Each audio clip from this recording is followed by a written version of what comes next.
our beloved Boss Mike Cervera.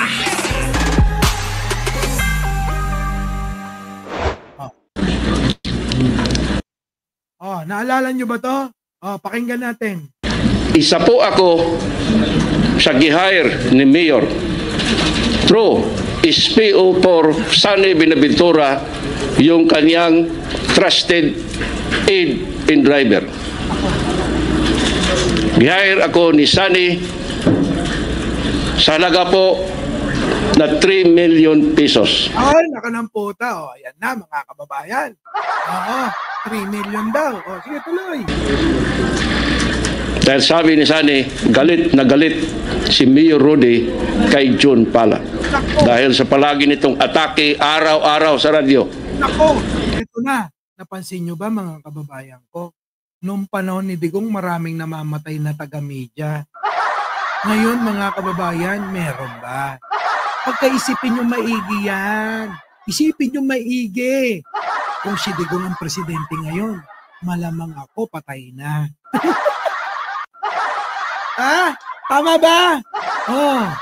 Kita nyo, mga kababayan? Eto na, mga kababayan ko. Pakinggan nyo to. Kasi, nung panahon ni Digong talaga, alam nyo kung ano nangyayari? Patayan dito, patayan doon. Taga-media ka man. Oo, walang pakialam. Natandaan nyo ba yung yung balita? Buong pamilya pinatay ni Digong? Grabe, no? Oo, grabe yun, mga kababayan.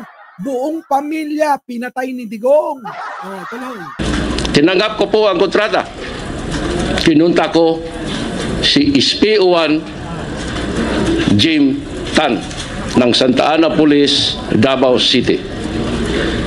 Dahil si Jim po ay may maraming tinatawag namin na players, meaning mga hitman or tirador. Sa madaling sabi po, kami ang nagplano na i-assassinate si John Porras Pala. Kita nyo, nung nakaraan, mga kababayan, shoutout to sa lahat ng mga bagong subscriber. Opo medyo ngayon tipid-tipid muna tayo sa boses. Paumanin sa inyo. Pero kapag katapos ko, makabawi itong lalamunan ko, putik na yan, tapos na naman itong mga DDS, malamang mangingisay na naman. Tulad na ito, mga kababayan, ito ho yung isa sa nagpapatotoo at isa sa saksi. Saan? Sa ICC. Ngayon, mga kababayan, sabihin nyo sa akin na ito'y sinungaling. Kung sinungaling ito, mga kababayan, hindi ito tatanggapin ng ICC. Tandaan nyo, ang ICC, di naman uto-uto yan. Tulad dito, pwede nyong bayaran. Tama po ba, mga kababayan ko? Oo, magsa-10,000 na tayo, pero 2,000 pa lang yung likes, ayaw yata nila ako. So, ito na, mga kababayan. Pakinggan nyo. Gumawa kami ng pag-ambos kay John Pala. 2 times din siyang nakaligtas. Dito ginamit ni Jim Tan ang kaniyang mga players na ito po ay sina Valentin Duhilag, Roland Duhilag, Alan Duhilag at isang alias Joy. Kita nyo consistent yung paglalahad. Mga kababayan, kung sinungaling ito, hindi ganyan. Tingnan nyo siya, alam nyo yung peke. Ito mga kababayan, alam nyo yung peke ng pagsasalita. Pansinin nyo si Bongo nung nasa entablado. Yung kailangan ng background music ka na malungkot. Ikukumpara nyo rito. Pag nagsalita to, tuloy-tuloy. Bakit ho? Galing sa puso. Si Bongo, tignan ninyo, hirap na hirap. Di ba, mga kababayan, yan po yung kailangan na dapat ninyong asintahin. Asintahin ninyo sa bawat mga nagsasalita. Kapag ka eto, hirap, utal-utal, at hindi maipaliwanag ng gusto, yung gusto niyang iparating sa inyo, naku, mga kababayan, 3 lang yan. Inuuto kayo, inuurat kayo, at nililin lang kayo. Diba, mga kababayan? Pero eto, tignan nyo. Pasok. Ito po sila ay mga rebel returnees from the Mandog area ng Davao City. Nakalipas po ang ilang buwan, naglaylo kami. And then sa isang sitwasyon, nagkita kami ni Mayor Rudy. May isa pong mall sa Davao City na nagkape ako. At doon po sa third floor, nakita ko si Mayor Rudy na naglalakad, walang security. Nilapitan ko siya. Oh, nilapitan ha, nilapitan. Yung Mayor Rudy po, si Digong yun. Mayor Rudy, Rodrigo Duterte yun. Ah, tuloy. At ang bulong niya sa akin, sa Bisaya, unsabay na hitabo. Pag-ambos ninyo kay John Pala. Ang sabi ko sa kanya, I'm sorry sir. Ang sagot naman niya sa akin, take time. Ayaw pagdali. Ano ibig sabihin ng pakitranslate na lang ha? Kasi mga kababayan Bisaya And then naghiwalay kami ng landas. For several months pa, inintroduce sa akin ni Sane Binaventura, si Jerry Trosio. Ito po ay isang dating rebel returnees na empleyado din ng City Hall. Si Jerry Trosio po ay isa sa mga part-time bodyguard ni John Pala. I-hire siya ni Sane Binaventura para gawin naming intelligence doon sa grupo ni John Pala. Sa halaga po na 350,000 pesos. Umayag si Jerry Trosio. Isang gabi, nagbigay sa amin si Jerry ng impormasyon na si John Pala ay maglaro ng tungit sa kaniyang kapitbahay. At dito kasama si Jerry. Ang gagawin lang niyang signal ay 2 missed calls. Nangyari po ito. Tinawagan ko po si Jim Tan. Mayroon din kaming code na it's showtime. Proceed si Jim Tan on board sa isang Toyota Tamaraw FX na 4 doors. Kasama po itong Duhilag Brothers. In short of the story, napatay si John Pala. 2 days after, binigyan kami ni Mayor Rudy Duterte through SPO4 Sane Binaventura ng 3 million pesos. Nako! 3 milyon mga kababayan, bayad ni Digong. Para ano mga kababayan? Para pumatay ng isang isang taga-media. Kilala niyo yun si John Pala. Di ba? Balikan natin mga kababayan yung pagsasalita nito, mga kababayan, consistent. Sabi nga ni Eye in the Sky, hindi hearsay yan, but personal knowledge. Kasi siya mismo kasama. Kasama saan? Sa pagpatay mismo sa mga biktima. Huwag niyo sasabihin gawa-gawa lang. Sisiraan niyo pa yan, baka nakalimutan niyo. Matagal hinanap ni Digong yan at gustong ipapatay yan. Diba? Ano nangyari mga kababayan? Ano nangyari sa kanya? Nagtago. Parang sino? Yung isang kernel na na-discovery na itong anak ni Digong, itong sila Michael Yang, sila Pulong, ay sila pala ang kumakamada ng droga sa bansa. Kita nyo mga kababayan kung paano kayo lokohin, tapos nag-iiyakan kayo.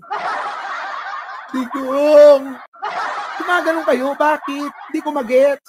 Bakit nag-iiyakan itong mga DDS? Tatay Digong! Patay nyo? Tatay nyo, nanay nyo, kamag-anak nyo. Putik na yun, namatay nga yung tatay nyo. Totoo, hindi kayo umiyak Tapos kay Tatay Digong, hindi naman kayo kilala. Nag-iiyakan kayo. Gumaganon kayo. Putik na hindi pa pwede na. Hayaan na natin na gumanat, gumulong yung batas nila sa ICC. Diba? Yan nga sinasabi ko sa inyo eh. O ngayon, eto balikan ko. Bigyan natin reaksyon. Isa po ako sa gihire ni Mayor. True, SPO for Sunny Buenaventura. Isa po siya sa hinire. Nino? Ni Digong. Si Digong mamamatay tao talaga. Hinire siya ito through doon kay Sunny Buenaventura na pulis, mga kababayan. Tandaan nyo, pulis! Madalas ginagamit na itong Madalas ginagamit ni Digong ang mga pulis na napapahamak, mga kababayan. Hindi nyo ba napansin? Kahit nung presidente, gamit na gamit niya mga pulis. Anong ginawa sa mga pulis? Binigyan ng suhol para pumatay ng tao. Tuloy. Yung kanyang trusted aid and driver. Trusted aid pala yun. Sunny Sunny Buenaventura, ha? Hindi ho Sunny Trillanes, ha? Oo. Di ba? Hindi ho si Sunny Trillanes. Sunny Buenaventura, tao ni Digong. Oo. Gihire ako ni Sunny sa halaga po na 3 million pesos. Sabi, mga kababayan. Hitman. 3 milyon, ha? Sa isang buhay lang. Paano ako pagka pinadali nila? Siguro, mga kababayan, kailangan nilang magbayad ng 10 milyon na yan. Di ba? Mike Cervera yan eh. Kailangan 10 milyon bayad yan. Di ba? Pero kung nanakawin lang naman nila sa gobyerno, easy lang yan. Bakit, mga kababayan? Okay lang, hindi naman natin pera yan. Basta mawala lang yung maingay na yan, tirahin nyo na yan. Mabuti na lang, mga kababayan, si Digong na utak kriminal. Ayun, mga kababayan, nakulong. Kaloy, kaya nga Diyos, Lord, thank you. Kaloy. Dahil sabi ni Sunny, galit na galit si Mayor Rudy kay John Pala. Dahil sa palagi nitong atake araw-araw sa radyo. Kita nyo, galit si Digong kapag inaatake kasi pikon. Alam nyo, mga kababayan, ang kaibahan ni Digong at saka kay Pangulong Bongbong, si Pangulong Bongbong walang paki sa inyo. Kayong mga DDS na vlogger, si Pangulo walang walang paki sa inyo. Di ba? Walang pakialam si Pangulong Bongbong. Pero si Digong, mga kababayan, pikon. Araw-arawin nyo, tawagin yung Digong nyo. Ako, mga kababayan, ipapapatay kayo. Tuloy. Tinanggap ko po ang kontrata. Pinunta ko si SPO1 Jim Tan ng Santa Ana Police, Davao City. Dahil si Jim po ay may maraming tinatawag namin na players, meaning mga hitman or tirador. Kita nyo, mga kababayan, marami talagang hitman si Digong. Kaya alam nyo yung kay Percy Lapid, di ba? Ikinukonekta si Digong.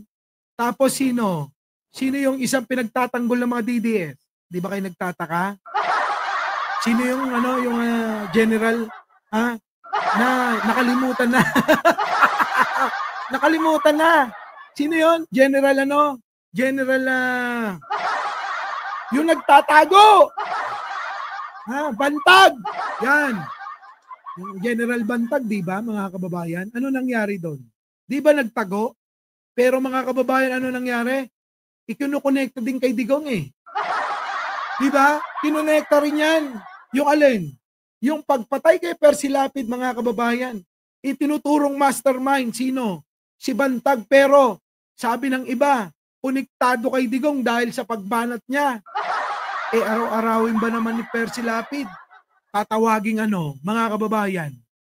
Berdugo, Bigunyo. Di ba? Ayun na nangyari. Tuloy.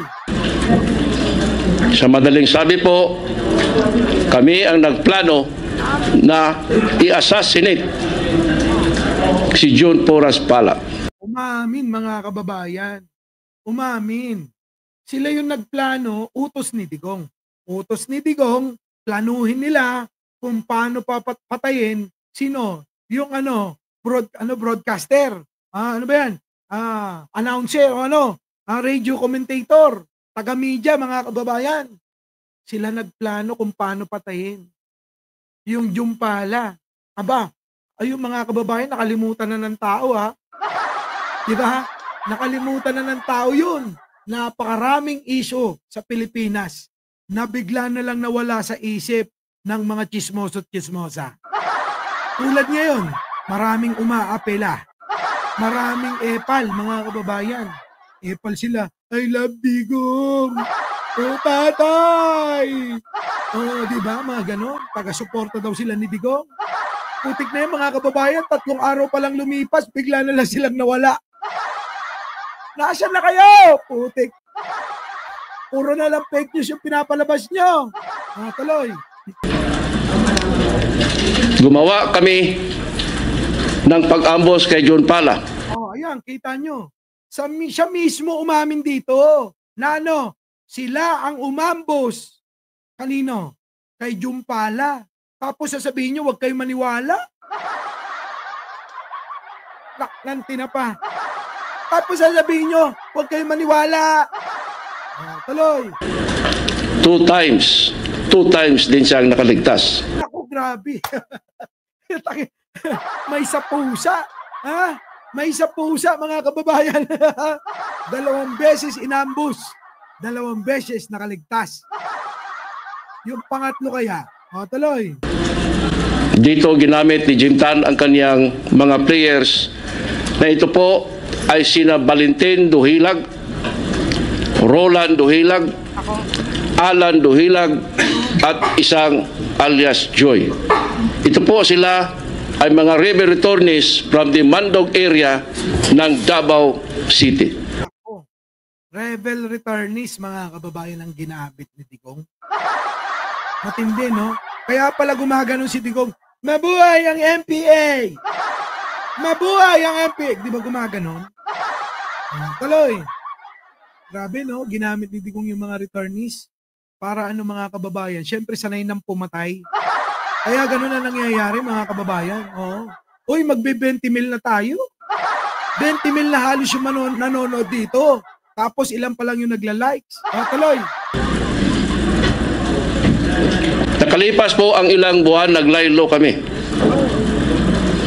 And then sa isang sitwasyon, nagkita kami ni Mayor Rudy. May isa pong mall sa Davao City na nagkape ako. At doon po sa 3rd floor,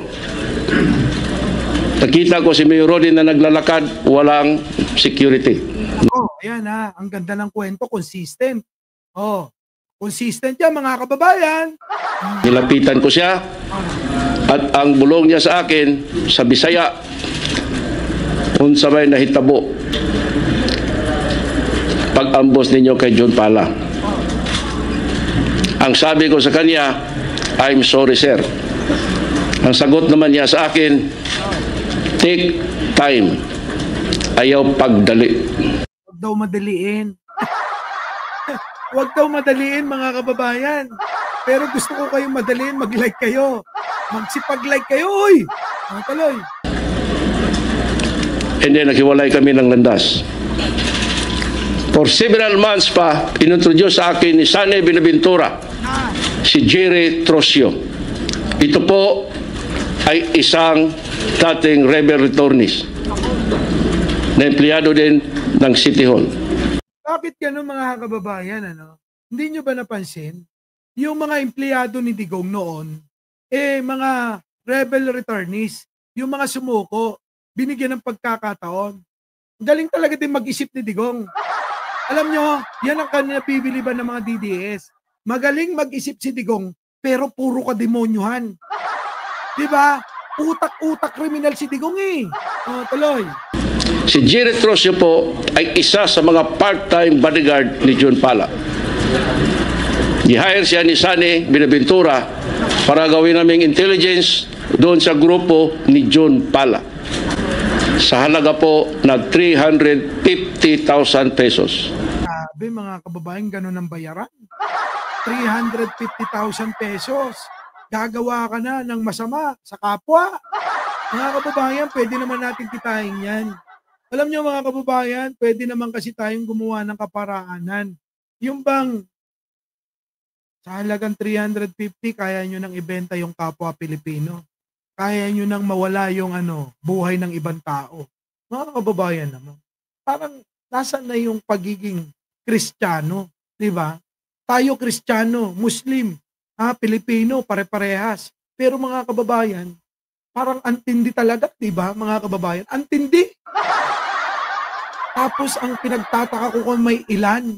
Pag tinitigan nyo lang si mga kababayan, eto magtaka kayo, bakit marami pa ring ilan na sumusuporta kay Digong? Tapos titigan nyo lang si Baste, parang hindi talaga tugma eh. Na sinusuportahan si Digong, tapos sabay tingin kay Baste, makikita nyo yung itsura, lamang lang ng konti ako. Grabe mga kababayan, hindi ko talaga magets. Di ba? Hindi ko magets. Pumayag si Jerry Trucio. Isang gabi, nagbigay sa amin si Jerry ng impormasyon na si John Pala ay maglaro ng tungit sa kaniyang kapitbahay. Ako, yan na, maglalaro ng tongits. Doon na isasagawa mga kababayan. At dito kasama si Jerry. Ang gagawin lang niyang signal ay 2 missed calls. Nangyari po ito. Tinawagan ko po si Jim Tan. Grabe no? Boss Mike, kawawa isang viewer mo, wala pang bilibili. Grabe po. TDS siguro yan. Wala pang bilimbigas sa putik na yan. Eto mga kababayan, talagang planado. Ang galing ng pagkakakwento. Totoong totoo eh. Hindi mo pagdududahan. Bakit? Kasi talagang nando doon, alam na alam. Diba? Kawawa ito.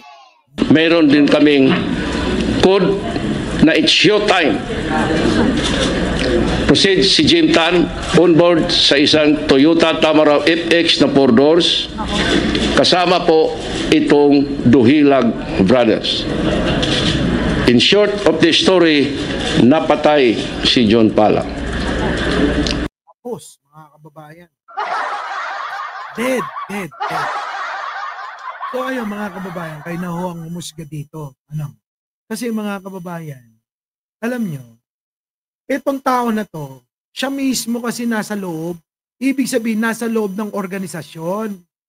Isa po ito sa tauhan ni Digong, mga kababayan, na na napag-uutusan din para magplano para ganun mga kababayan no? Kita nyo mga kababayan ko. Kaya alam nyo, wag na kayong magtaka kung bakit yung mga taga-suporta ni Digong, hinahanap pa nila yung 20 pesos na bigas. Kasi yung mga kababayan, mga tamad, hindi marunong magtrabaho ng tama o ayaw lumaban ng parehas. Kaya ang gusto nila, maging berdugo ni Digong. Mamatay tao. Our beloved Boss Mike Cervera.